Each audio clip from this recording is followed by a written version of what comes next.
Hello YouTube family, কেমন আছেন আপনারা সবাই? আশা করি ভালো আছেন। তো আজকে আমি আপনাদের মাঝে আরেকটা নতুন একটা রেসিপি নিয়ে চলে আসলাম। তো আজকে আমি রান্না করব বল মাছ দিয়ে, ধুন্দুল দিয়ে, আলু দিয়ে এই তরকারিটা আমি রান্না করব। তো চলেন কথা না বলে শুরু করা যাক।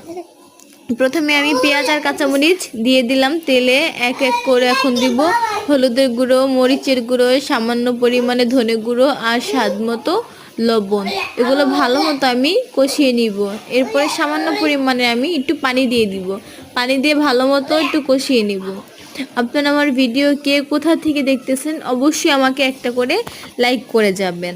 আপনারা এইভাবে তরকারিটা রান্না করে দেখেন গাইস, অনেক মজা হয়। আমাদের ফ্যামিলিতে সবাই তরকারিটা খুব পছন্দ করে। তো আমি এখানে সবজিগুলো দিয়ে দিলাম, ধুন্দুল আর আলু দিয়ে দিলাম।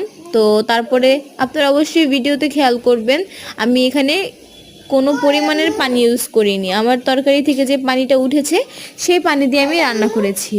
তো আমি আগে থেকে বল মাছগুলো ভেজে রেখেছিলাম। এখন আমি এই বল মাছগুলো এক এক করে তরকারিতে দিয়ে দিব, ঠিক আছে? আর আপনারা সবাই এরকমভাবে রান্না করে দেখবেন, তরকারিটা খুব মজা হয় এবং সুস্বাদুও হয়। তো আমার এখানে মাছগুলো দেওয়া হয়ে গিয়েছে অলরেডি। আমি এখন একটু নাড়াচাড়া করে নিব। আর তরকারিটা এখন আমি এক পর্যায়ে ঢেকে নিব। তরকারিটা আমার এক পর্যায়ে প্রায়